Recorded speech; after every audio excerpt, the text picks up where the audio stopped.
मुझे सब कुछ बताइए, मैं जानना चाहती हूँ। प्लीज माँ, प्लीज।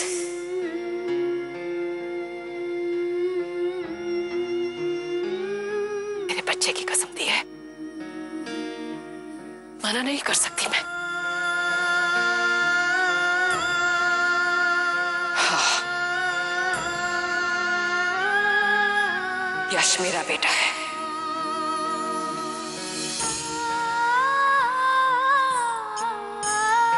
मेरा और सूरज प्रताप का बेटा।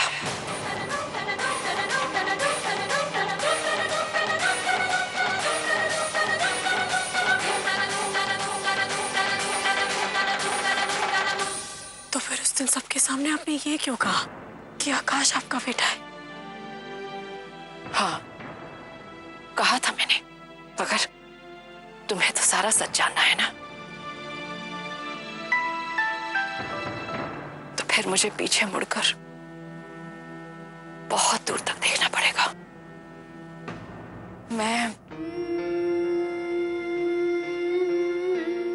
मैंने एक बहुत गरीब घर में जन्म लिया।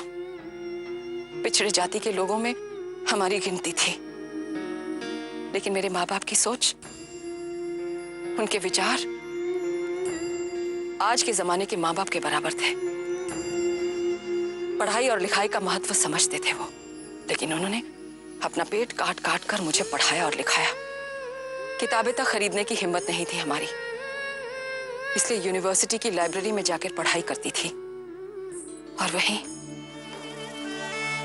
वहीं पहली बार मेरी सूरज प्रताप सिंधिया से मुलाकात हुई। वो कॉलेज के ट्रस्टीज में से एक थे, और पहली मुलाकात में ही मुझे ऐसे लगा जैसे वो बहुत ईमानदार, सभ्य और सुलझे हुए इंसान थे। बहुत प्रभावित हो गई थी मैं उनसे। और फिर हमारी मुलाकातें बढ़ती गईं। फिर वो मुलाकातें कब दोस्ती और वो दोस्ती कब प्यार में बदल गई, पता ही नहीं चला। मैं बहुत खुश थी, आसमान में उड़ रही थी, और फिर एक दिन अपनी उम्र के उस नाजुक पड़ाव पर भावनाओं में बहकर मैंने वो सारी सीमाएं लांघ ली। लेकिन मुझे बिल्कुल अफसोस नहीं हुआ, क्योंकि मुझे विश्वास था कि मुझे मेरे प्यार की मंजिल मिल जाएगी। और फिर एक दिन मुझे एक सच्चाई का सामना करना पड़ा, जब मुझे पता चला कि सूरज प्रताप सिंधिया शादीशुदा है।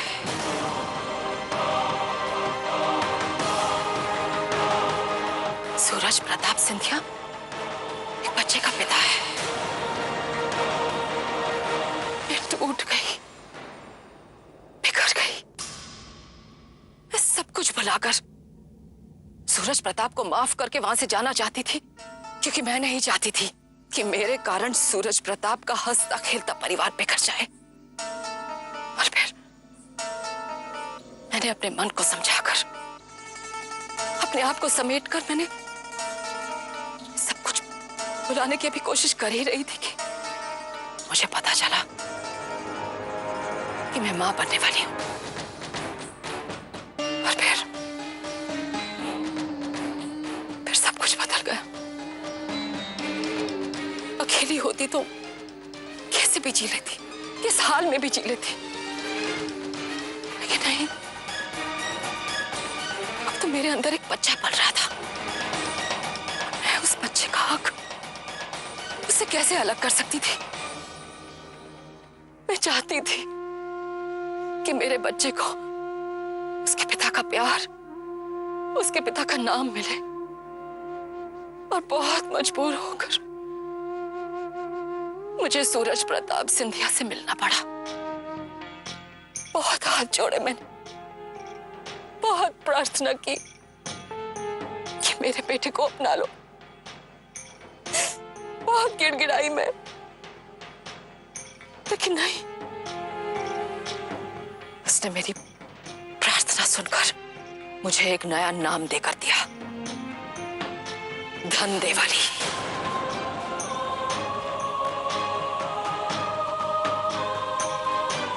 पैसे के लिए अपना ईमान बेचने वाली औरत का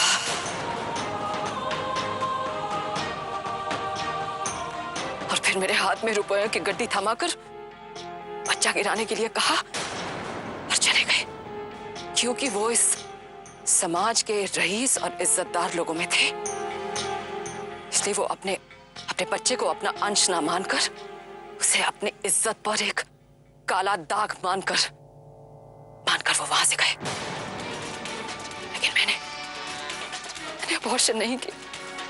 मैं ऐसा कैसे कर सकती थी? एक माँ अपने बच्चे की जान कैसे ले सकती? और फिर वो तो मेरा एक हिस्सा था, मेरे ही अंदर पल रहा था। कैसे मार दी थी मैं अपने बच्चे को? मैंने ऐसा नहीं किया।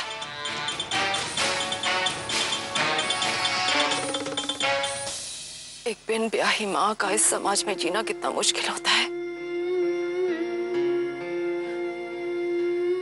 अच्छी तरह जानती हूँ मैं।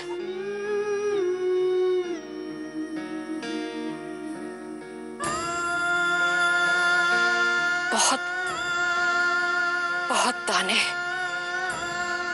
लोगों की गालियां, गंदी घिनौनी बातें सब सुना मैंने, लेकिन अपने बच्चे के बारे में कभी बुरा नहीं सोचा।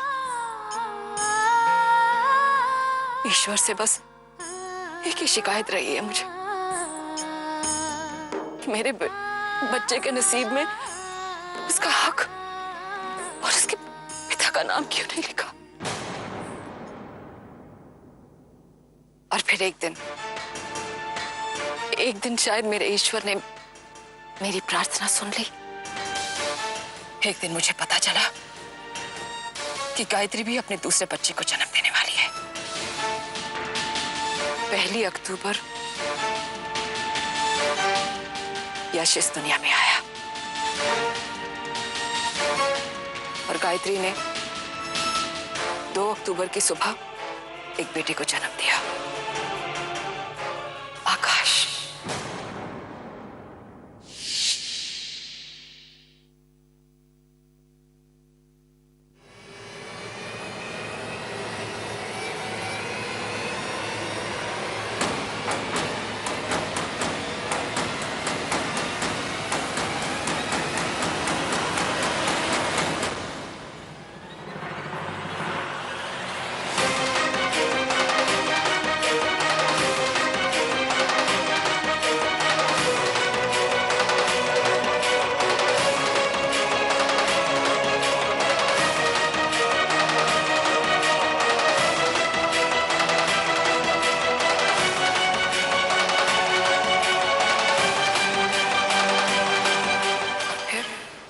जब सूरज प्रताप सिंधिया अपने बेटे को मिलने आया तो उसने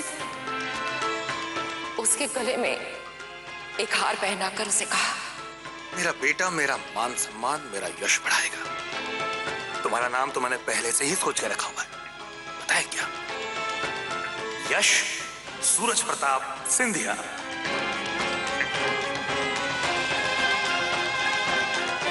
और इस तरह अपने बेटे को उसका अधिकार दिला ही दिया मैंने। अपने बेटे को तो हक दिला दिया आपने, लेकिन गायत्री माँ के बेटे आकाश का हक छीन लिया आपने। हाँ, मैं मानती हूँ यही गलती हुई है मुझसे, लेकिन मुझे उस समय कुछ नहीं सूझ रहा था। मुझे सिर्फ अपने बच्चे की चिंता थी, लेकिन मेरा ईश्वर साक्षी है, मैंने आकाश को कभी किसी चीज की कमी नहीं महसूस होने दी। एक मां होने के नाते जो प्यार दुलार उसे दे सकती थी मैंने दिया, और अगर कुछ नहीं दे पाई तो वो है पिता का नाम और उनकी छत्र छाया। यही दर्द, यही ग्लानि मुझे अंदर ही अंदर को छोड़ती है। इसलिए जब भी आकाश को देखती हूँ वो दर्द, खुद पे गुस्सा कई गुना बढ़ जाता है मेरा। और उस दिन जब यश की शादी पर सूरज प्रताप सिंधिया आकाश को पता नहीं भला बुरा कह रहा था, तो मुझसे रहा नहीं गया। और पहली बार मैंने आकाश को उसका हक दिलाने की कोशिश की, क्योंकि मैं चाहती थी कि आकाश को उसके अपने घर में जगह मिले, वो इस समाज में इज्जत से सर उठा के जिए। और आज मैं यही चाहती कि सूरज प्रताप और गायत्री आकाश को अपना बेटा मान ले, बस मुझे कुछ नहीं चाहिए। फिर मैं चली जाऊंगी यहां से, इस घर से, सबसे और सबकी खुशियों से बहुत दूर। जी आपके बेटे, फिर भी आपने उनकी जान लेने की कोशिश की, क्यों? क्या?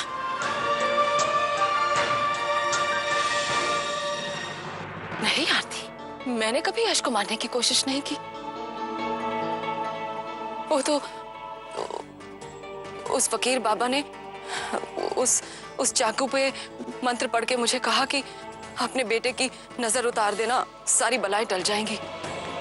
इसलिए यश की नजर उतारने के लिए मैं तुम्हारे कमरे में आई।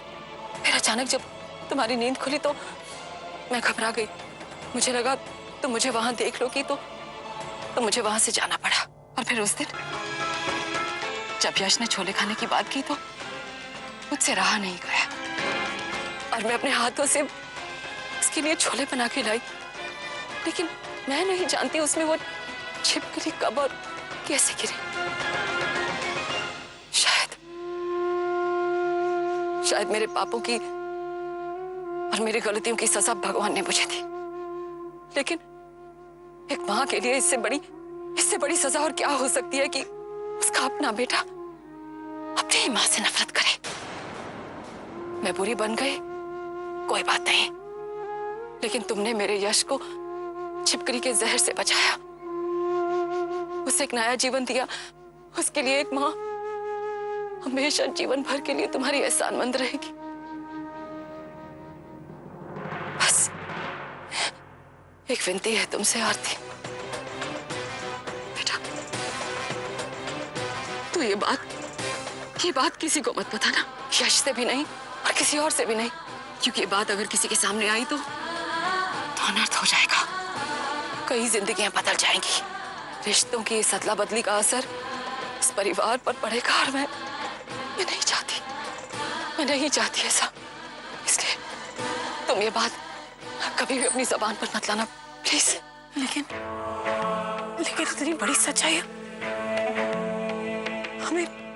हमें नहीं छिपाना चाहिए। नहीं आरती, एक माँ तुमसे प्रार्थना करती है, भीख में एक वचन मांगती है, ये सच्चाई किसी को मत बताना।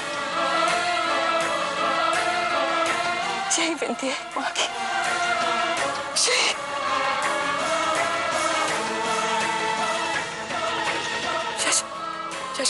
यश को होश आ रहा है। नहीं, मुझे जाना चाहिए। मैं जाती हूँ, लेकिन तू ये सच किसी को नहीं बताएगी। तुझे मेरी कसम। रुकिए, मेरी बात सुनिए।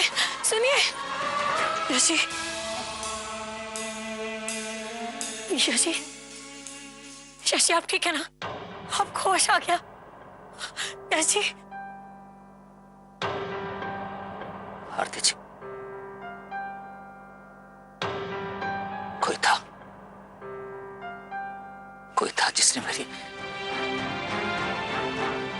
मदद की। कोई अपना सा। आरती जी, मां आई थी क्या? कौन था आरती जी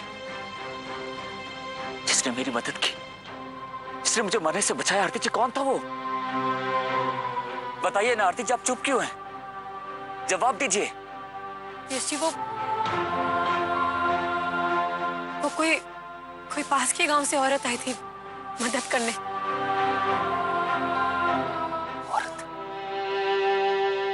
औरत कौन थी आरती जी जिसने मेरी मदद की, और मेरी मदद करने के बाद वो यहां से चली भी गई? वो यहां पे रुकी क्यों नहीं? बताइए ना आरती जी। यश, तू ठीक तो है ना? हाँ भैया, मैं ठीक हूँ। डॉक्टर साहब देखिए ना मेरे भाई को।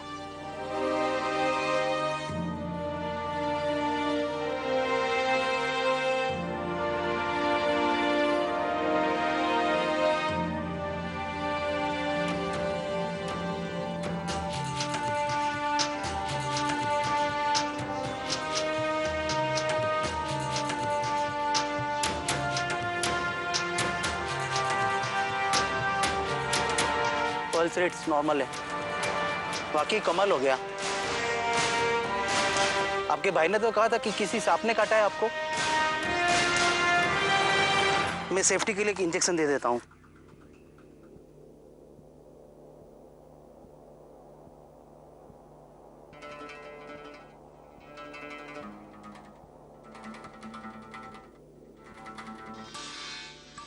आरती जी, आपने बताया नहीं कि वो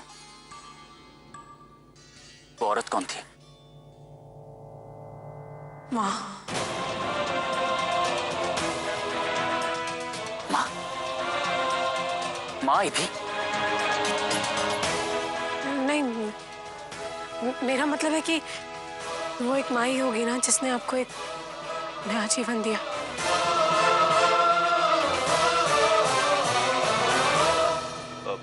डॉक्टर साहब, मेरे भाई को हॉस्पिटल ले जाने की जरूरत तो नहीं है ना? नहीं नहीं, ही इज फाइन। फिर भी मैं कुछ मेडिसिन लिख के दे देता हूँ। आप इन्हें घर ले जा सकते हैं, घबराने की कोई बात नहीं। Thank you. यश,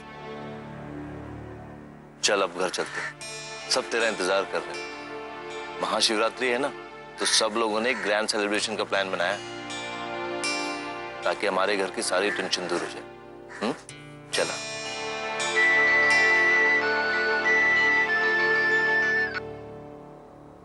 हेलो जी, क्या डीएनए रिपोर्ट की रिजल्ट आज शाम को मिल जाएगी?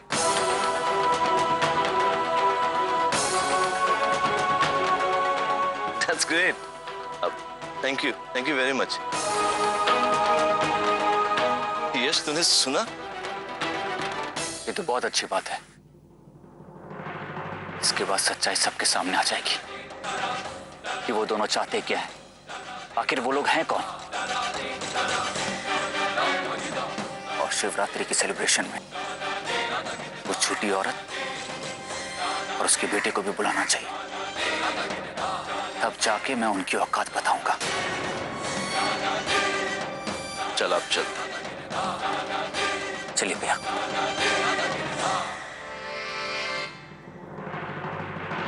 चलिए आरती जी।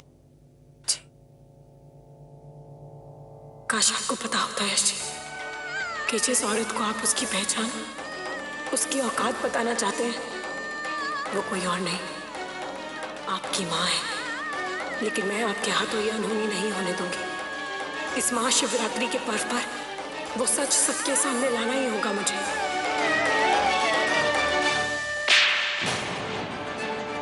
यश की जान लेनी चाहिए तूने। हत्यारा बनेगा तू। इतना नीचे गिर गया तू। मैं तो सोच भी नहीं सकती कि मेरा बेटा इतनी गिरी हुई हरकत कर सकता है। हम गिर गए हो? ये तुम कह रही हो? और उन लोगों का क्या? वो सूरज प्रताप सिंधिया जो उसने हमारे साथ किया, क्या वो सही था? तुम्हें धोखा दिया है माँ उसने। अपनी संतान को तुम्हारा पाप कहा। क्या वो गिरी हुई हरकत नहीं थी? ऊपर से वो यश सिंधिया अपने बाप की ढाल बने खड़ा है। देवता कहता है अपने बाप को वो। और जब तक वो ढाल है ना, तब तक सूरज प्रताप सिंधिया किसी और की सोच भी नहीं सकता। इसलिए जब वो ढाल ही नहीं रहेगी, तभी हमें हमारा हक मिलेगा माँ। नहीं चाहिए ऐसा हक, नहीं चाहिए हमें, जिसे पाने के लिए किसी को खून करना पड़े, किसी की जान लेनी पड़े हमें। क्या हो गया है तुम्हें माँ? जिन लोगों की वजह से तुम्हारा जीवन नर्क हो गया, दुनिया भर के ताने सुनने पड़े तुम्हें आज तक, और आज तुम इन्हीं लोगों के लिए हमदर्दी दिखा रही हो। ये हमदर्दी नहीं है, ये सिर्फ इंसानियत है। और इंसानियत किसी का खून करने के लिए नहीं कहती। मुझे ये नर्क वाला जीवन, लोगों की गालियां, तिरस्कार सब मंजूर है, लेकिन यश को कोई नुकसान पहुंचाने की कोशिश करे मैं बर्दाश्त नहीं करूंगी। मतलब यश या उस परिवार का कोई भी सदस्य, किसी को भी इतनी तूने खरोच पहुंचाई ना तो। और वो लोग जो भी करते रहे वो सब सही है। तुझे मेरी कसम, अगर आज के बाद तूने ऐसी कोई भी हरकत की तो मेरा मरा मुंह देखेगा तू। अरे नहीं माँ, माँ नहीं, देख ऐसा कभी मत। देख तू जो कहेगी हम करेंगे। अगर तू चाहती है कि हम सिंधिया परिवार के किसी भी सदस्य को कोई नुकसान ना पहुंचाए, नहीं पहुंचाएंगे माँ, नहीं पहुंचाएंगे। बस तू फिर कभी ऐसा मत कहना। एक बस तू ही तो है माँ हमारी इस दुनिया में, तुम हो तो हम है। हमारी माँ, बाप, भाई, दोस्त सब। माँ तू जो कहेगी वो करेंगे हम। बस प्यार से हमारे सर पे हाथ रख दे माँ। अपने इस नालायक बेटे को माफ कर दे। आगे से कभी ऐसा कुछ नहीं करेगी जिससे तुझे चोट पहुंचे। हमें प्यार से गले लगा ले माँ।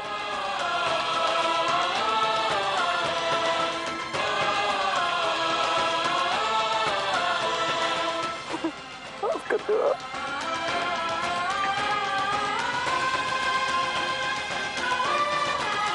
हमें छोड़ के मत जाना कहीं। माँ को तो इस परिवार से नफरत होनी चाहिए, लेकिन यहाँ तो सब कुछ अलग ही हो रहा है। इतना लगाव कैसे हो गया इस परिवार से? आखिर बात क्या है? अजीब पहेली है, लेकिन मुझे जवाब ढूंढना होगा। माँ सुबह आने की कोई जरूरत नहीं है, और आपका आशीर्वाद तो है मेरे साथ में, तो मुझे कुछ नहीं हो सकता। भाई ये तो ज्यादती है। एक माँ आंसू बहाकर अपना प्यार जता देती है, लेकिन एक पिता का लाड़ दुलार आंसू बनकर बाहर नहीं आता। और दुनिया कहती है कि माँ ही बेटे के ज्यादा करीब होती है। अब कैसे समझाएं दुनिया को कि एक पिता को भी अपने बेटे की उतनी ही चिंता होती है, लेकिन फर्क बस इतना है कि उन्हें जताना नहीं आता। ऐसी बात नहीं है भाऊजी।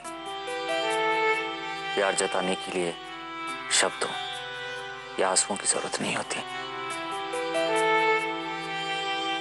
और मैं बहुत खुशनसीब हूं कि मुझे आप जैसे माँ भाऊजी मिले। खुशनसीब तो हम भी हैं जो हमें इतना अच्छा परिवार मिला। क्यों गायत्री, देख रही हो, बच्चों को दिए गए अच्छे संस्कार हमेशा बढ़ चढ़कर बोलते हैं। अच्छा अब आराम करो, कल महाशिवरात्रि के उत्सव के पहले पूरी तरह ठीक होना है तुम्हें। जी भाऊजी। भाऊजी कल का दिन शुभ है, शिव जी की पूजा आरती तो करेंगे ही हम, साथ ही साथ इस घर पर लगे दाग को भी मिटा देंगे। डीएनए रिपोर्ट आ जाएगी तो उस माँ और बेटे को उनकी असली औकात दिखाकर इस घर के आंगन से बाहर निकाल देंगे।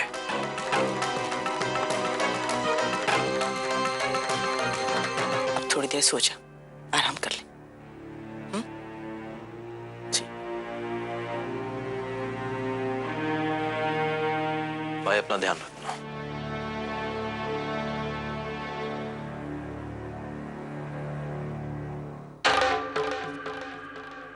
क्या हुआ आरती जी, आप कुछ परेशान लग रही हैं। बात क्या है?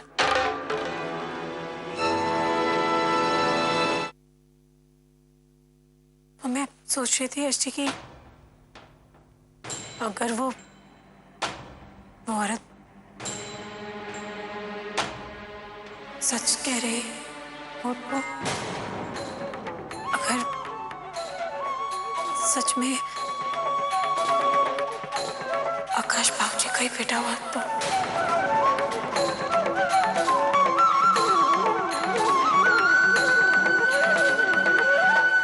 आरती जी, आप बाबूजी पे शक कर रही हैं?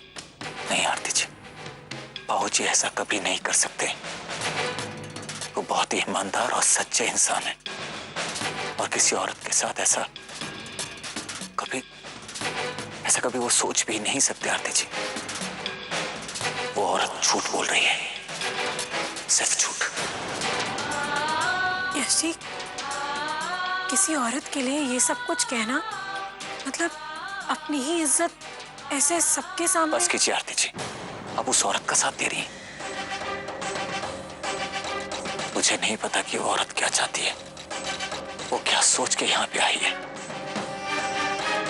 पर इतना जरूर जानता हूँ आरती जी कि मेरे बाबूजी ऐसा नहीं कर सकते।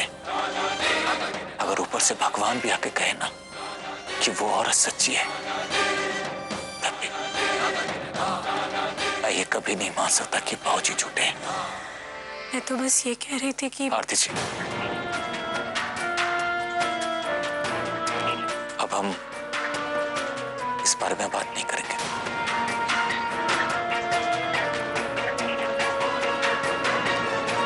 यश जी को कितना भरोसा है अपने बाबूजी पर। चाहती तो यही थी कि आज उन्हें सच्चाई बता दूं, लेकिन यश जी के अटूट विश्वास को चोट पहुंचाने की हिम्मत नहीं जुटा पाई। आज तो मैं चुप हो गई, लेकिन कल महाशिवरात्रि के दिन जब डीएनए रिपोर्ट्स बाबूजी के खिलाफ आएंगी तब क्या होगा? यश जी का विश्वास चकनाचूर हो जाएगा। हे शिव जी, इतनी शक्ति देना मेरे यश जी को कि वो अपने विश्वास के टूटने पर खुद को संभाल पाए।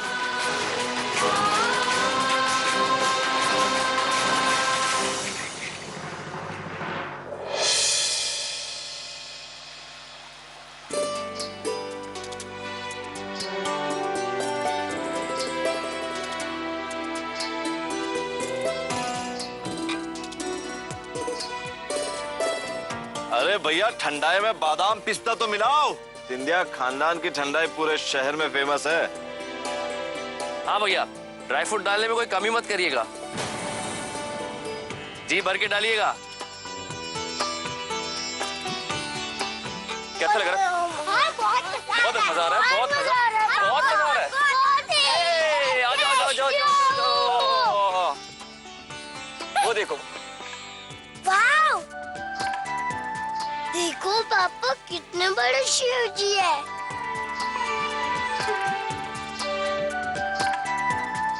हाँ अंश, दादाजी बहुत बड़ी पूजा करते हैं।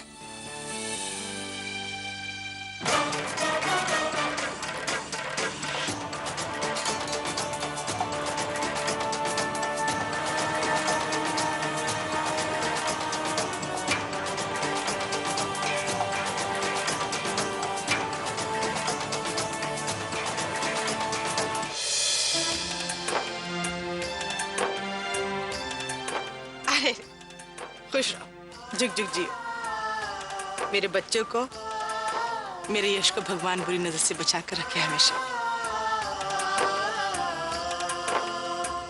दादी, शिव जी का कलर ब्लू क्यों होता है? मैंने बताया था ना आप सबको। बताया तो था, मैं भूल गई पर। ओहो, कोई बात नहीं, मैं फिर से बता देती हूँ। शिव जी का रंग नीला इसलिए है बेटा, जब असुर और देवता यानी राक्षस और भगवान जब समुद्र मंथन कर रहे थे तो समुद्र में से एक जहर ऐसा निकला जिससे सारी दुनिया खत्म हो जाती, सारा संसार खत्म हो जाता। हाँ, लेकिन अगर कोई उसे पी लेता तो सबको बचाया जा सकता था। अब संसार को बचाने के लिए वो जहर किसी को पीना पड़ता, लेकिन सब देवताओं ने जहर पीने से मना कर दिया। फिर शिव जी ने डिसाइड किया कि वो ये जहर पिए और सारे संसार को बचाए, क्योंकि शिव जी तो सबसे प्यार करते हैं, अपनी भक्तों की सुन लेते हैं, है ना? तो जब उन्होंने ये जहर पिया तो उनका रंग नीला हो गया, इसलिए उन्हें नीलकंठ भी कहते हैं, है ना? अब याद रखोगी? पापा, शिव जी कितने ब्रेव है।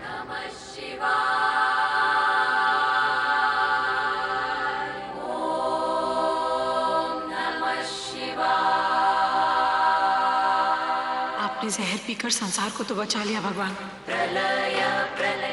मगर आज एक बहुत ही कड़वा सच जहर बनकर संध्या परिवार की खुशियां उजाड़ने आ गया है।